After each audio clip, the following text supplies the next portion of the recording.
The bank letter arrived on a Tuesday. 3 weeks. That was all I had left. 21 days before they took the farm. Every acre, every fence post, every cracked window in the house where my father was born and his father before him. I sat on the porch with the letter in my hands, and the papers shook because my hands were shaking, and I could not make them stop. My name is Ethan Miller. I am 36 years old.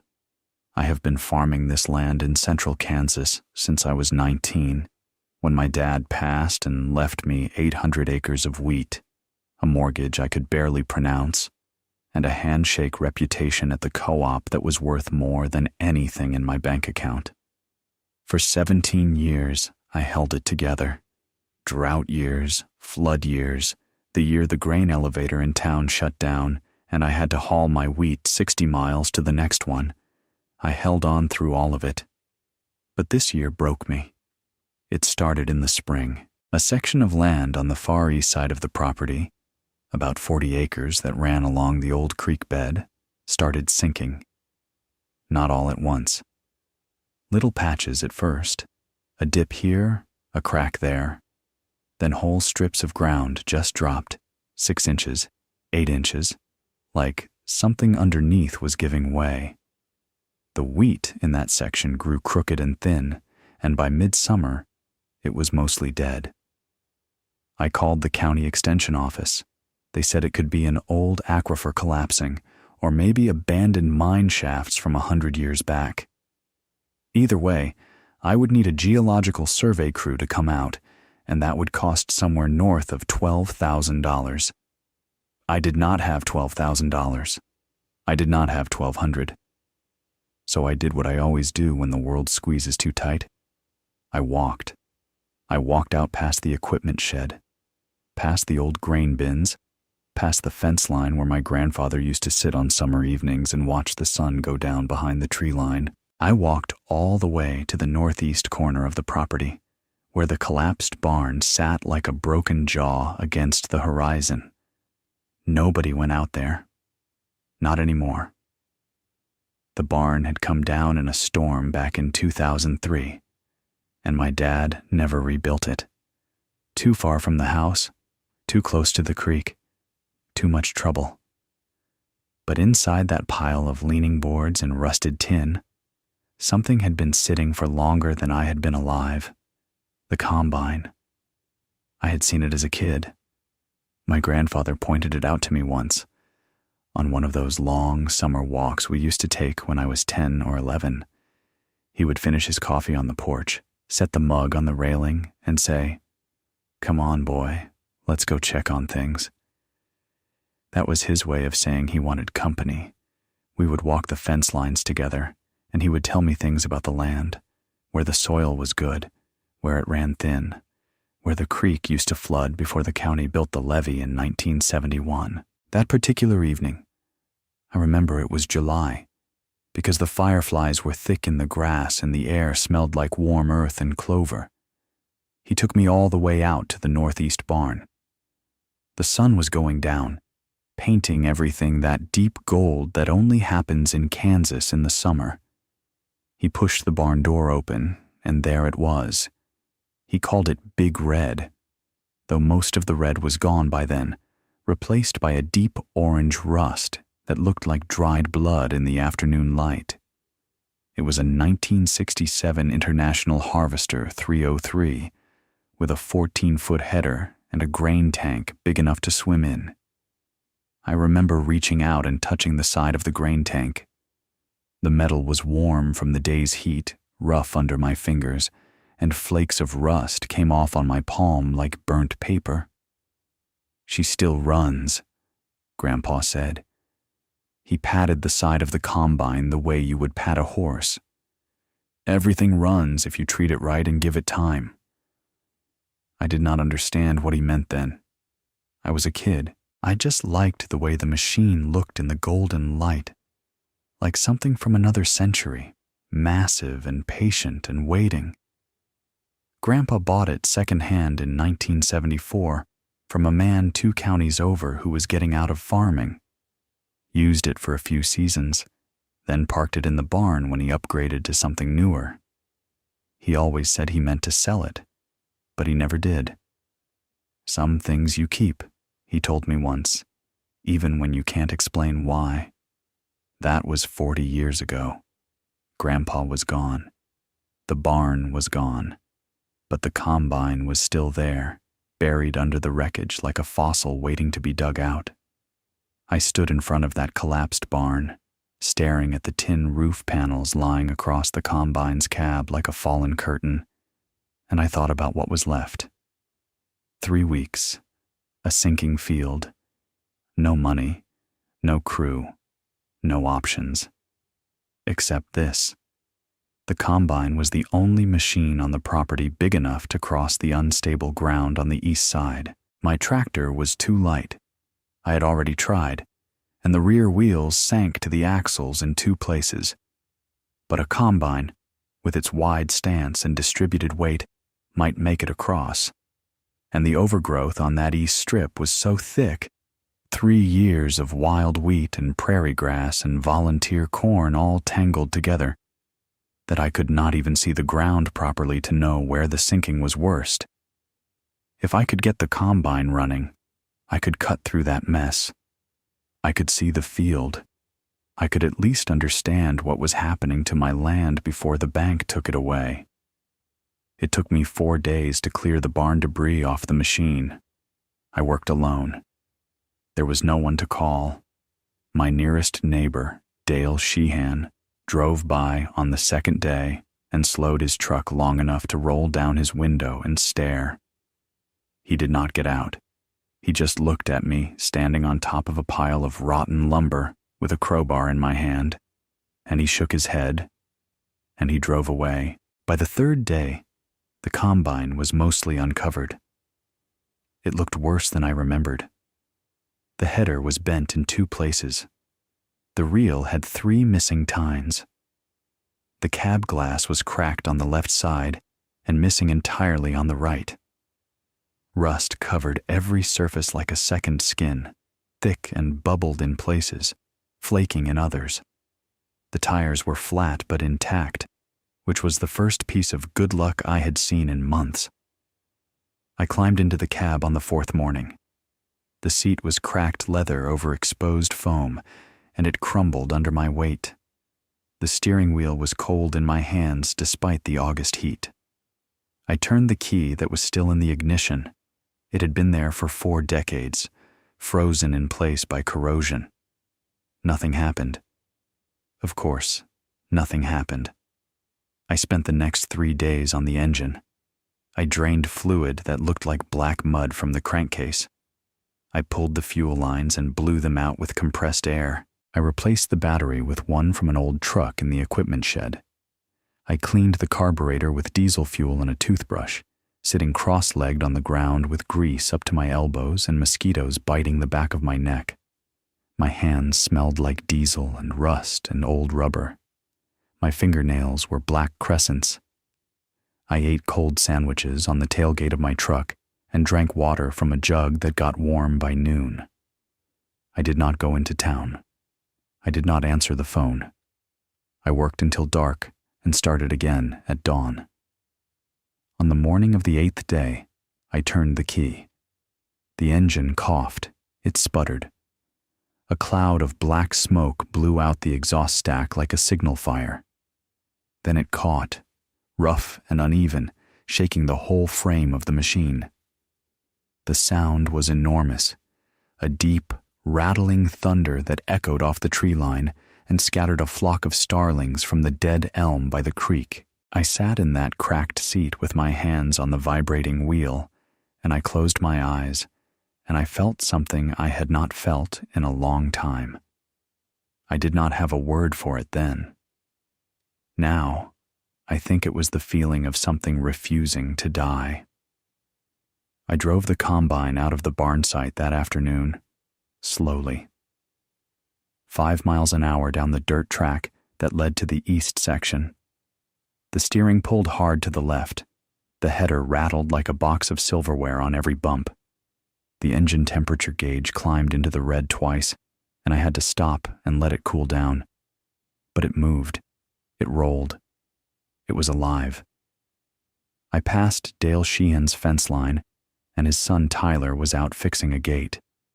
He stopped what he was doing and stood there with his mouth open, pliers hanging from one hand, watching this rusted skeleton of a machine lumber past like something risen from a grave. He pulled out his phone. I saw him taking a video. I kept going.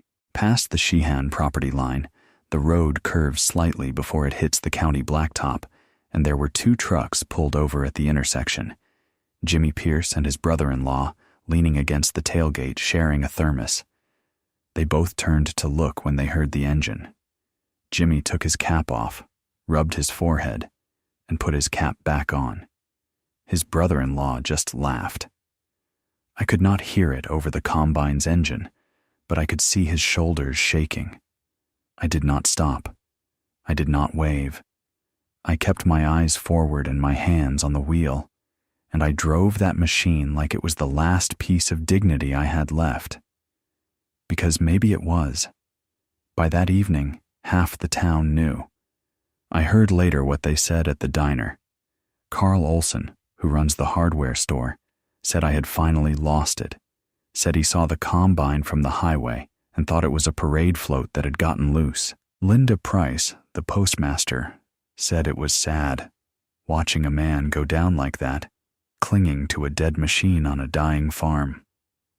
She said it with that particular tone people use when they feel sorry for you but also a little relieved it is not them. Dale Sheehan himself reportedly shook his head over his 3rd cup of coffee and said, "That boy's trying to harvest with a machine that belongs in a junkyard. Somebody ought to go out there and talk some sense into him before he hurts himself." Nobody came. Not to help. Not to talk sense. Nobody. I thought about my grandfather that night, sitting alone at the kitchen table with a plate of beans I barely touched. He used to say that a man's truest friends show up when the tractor is stuck in the mud, not when the harvest is good. By that measure, I did not have any friends at all, just 800 acres of trouble and a 60-year-old combine that smelled like burnt oil and second chances. The next morning, I drove the combine onto the East 40. The ground felt different immediately, softer in places, almost spongy. The combine's front tires dipped and rose as I crossed invisible depressions beneath the overgrowth. I lowered the header and engaged the threshing mechanism. The old machine groaned, hesitated, then bit into the tangle of grass and dead wheat with a sound like tearing cloth. Row by row, I cut through it. The combine ate the overgrowth and spit out chaff behind it in a dusty golden wake. For the first time in 3 years, I could see the actual surface of the ground in the east section, and what I saw made my stomach tighten. The sinking was not random. It followed lines, straight lines, running north to south, about 20 feet apart, like the ground was settling along the edges of something buried underneath, something with straight walls and right angles. I kept cutting. It was late afternoon, and the sun was hanging low and orange over the western fields when the header struck metal. The sound was unmistakable, a deep, ringing clang that vibrated up through the frame of the combine and into my hands and my chest. I killed the engine immediately. In the sudden silence, I could hear my own heartbeat loud in my ears and the ticking of hot metal cooling. I climbed down. My boots sank slightly in the soft ground as I walked to the front of the machine. The header had scraped away about 2 feet of topsoil, and underneath, gleaming dull gray in the low sunlight, was metal. Not a pipe, not a tank cap. A flat, riveted surface, like the deck of a ship, stretching at least 10 feet in both directions before disappearing under the dirt. My hands were trembling again, but this time it was not fear. I got down on my knees. I brushed the dirt away with my bare hands, The metal was heavy gauge steel, cold to the touch even in the August heat, which told me it went deep. The rivets were evenly spaced, military precise. I scraped further along the edge and found a seam, a rectangular outline, about 3 feet by 5 feet, with heavy hinges on one side. A hatch. I sat back on my heels in the dirt and stared at it. The combine idled behind me, ticking and cooling, and the whole world was quiet, except for the crickets and the low hum of the power lines half a mile away. I could smell the cut wheat, and the hot metal of the header, and the rich, dark soil that had been hiding this thing for God knew how long. A barn owl called from somewhere in the tree line, and the sound floated across the open field like a question with no answer. I went back to the truck and got my phone. I took pictures. My hands were shaking so badly that the first 3 came out blurred. I steadied myself against the combine's front tire, took a breath that tasted like dust and adrenaline, and tried again. Then I got the shovel. I worked until midnight, and then past midnight. The moon came up full and white around 10 o'clock, throwing silver light across the field, and I did not even need the flashlight for a while. I cleared dirt from around the hatch until I could see the full outline. It was exactly what I thought, a sealed access point to something below. The hinges were massive, designed for weight and durability, the kind of hardware you use when you are building something meant to survive a war. Around the perimeter of the hatch, I found bolts, heavy hex bolts, sunk into the steel and rusted nearly solid. I counted 12 of them. Someone had sealed this thing shut and meant for it to stay that way. And then, in the lower right corner of the hatch, half obscured by caked mud, I found markings. I poured water from my jug over the surface and wiped it with my shirt. The cotton came away brown, and letters emerged under the beam of my flashlight, stenciled in faded yellow paint, each letter precise, military precise.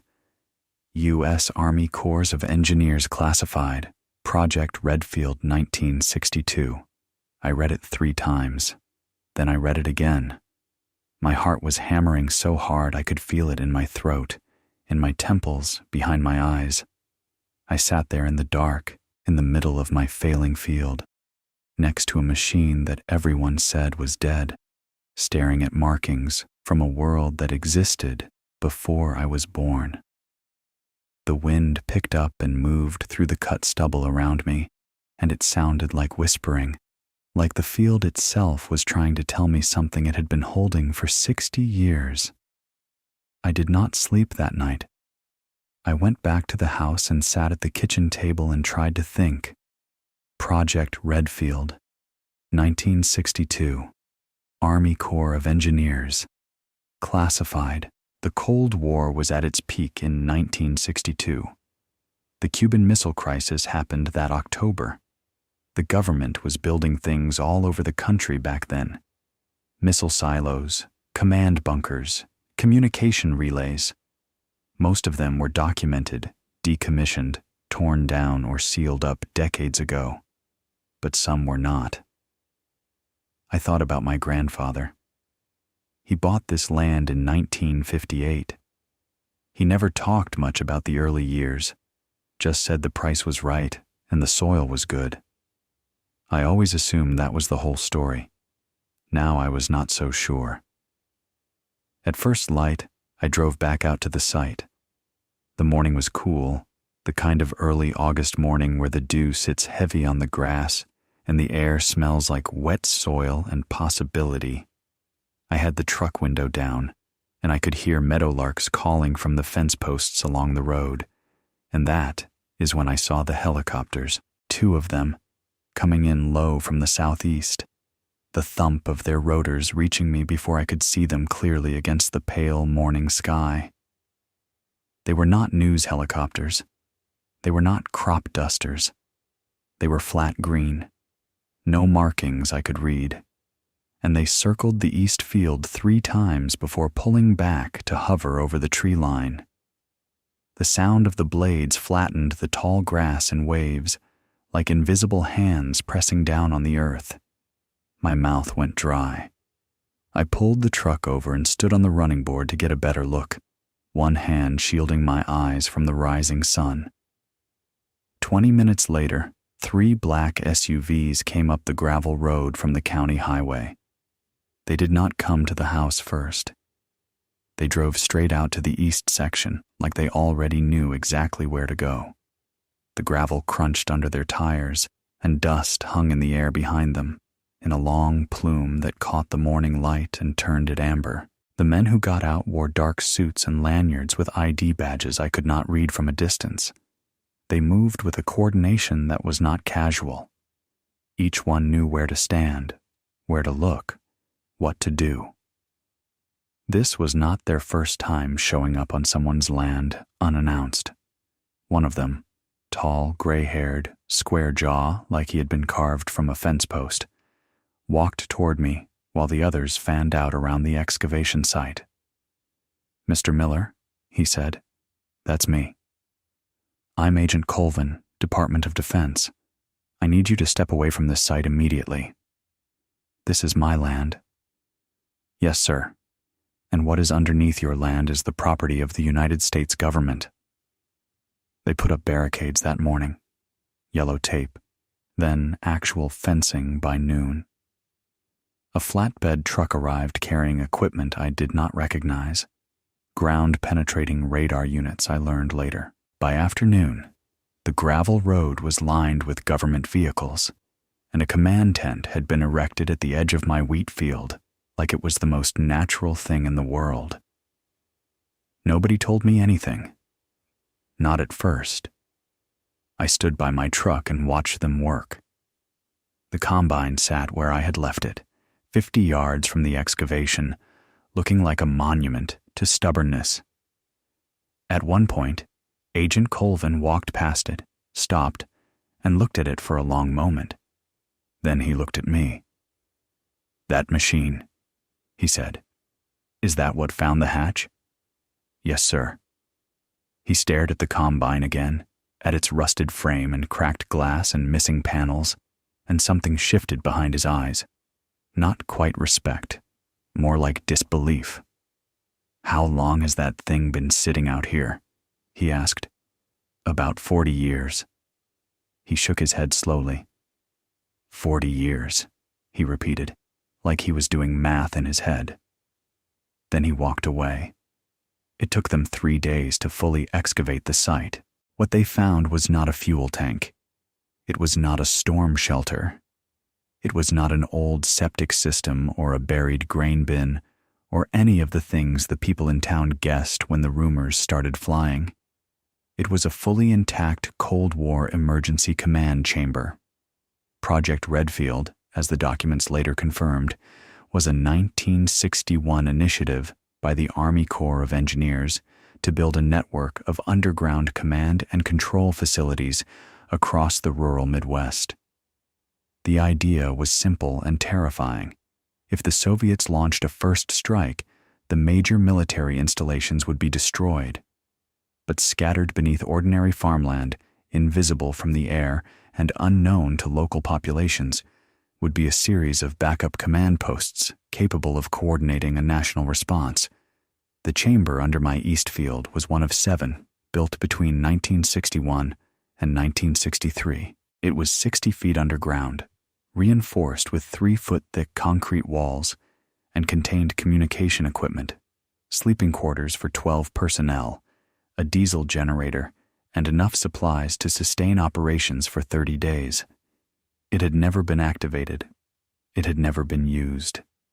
And at some point in the late 1970s, when the project was quietly decommissioned, someone in the Pentagon decided to erase it from the records entirely, rather than go through the expensive process of proper decommission and removal.